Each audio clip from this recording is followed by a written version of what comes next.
नमस्कार. गणेश भक्तांचे स्वागत.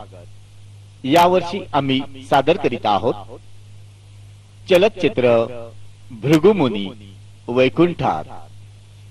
वैकुंठात पोचल्यानंतर भृगुमुनींनी पाहिले की भगवान नारायण लक्ष्मी देवी सहित शेष नागावर शयन करीत आहेत. मुनींना पाहिल्यानंतरही भगवान नारायण व लक्ष्मी देवी वार्तालाप करतच राहिले. मुनींनी आपली योग्यता विसरून रागाने भगवंताच्या छातीवर पाय ठेवला. तेव्हा वैकुंठनाथ उठून उभे राहिले आणि त्यांनी मुनींचे पाय धरले व ते म्हणाले, हे मुनीवर, मी फारच मोठी चूक केली आहे. इतका राग कशाला?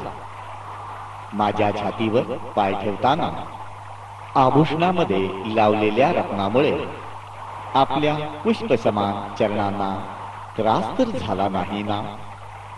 तुमच्या वेदना मी दूर करेन. असे म्हणून भगवंतांनी भृगु मुनींचा चरणनेत्र फोडून टाकला. मुनींचा सर्व गर्व नष्ट झाला. त्यांनी भगवंताची स्तुती केली व तेथून निघून गेले.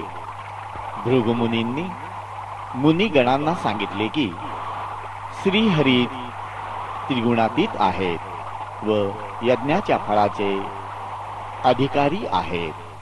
तेरी लीला सबसे न्यारी न्यारी, हरी हरी. तेरी लीला सबसे न्यारी न्यारी, हरी हरी. हरि ओम नमो नारायण, ओम नमो नारायण, हरि ओम नमो नारायण. तेरी लीला सबसे न्यारी न्यारी, हरी हरी.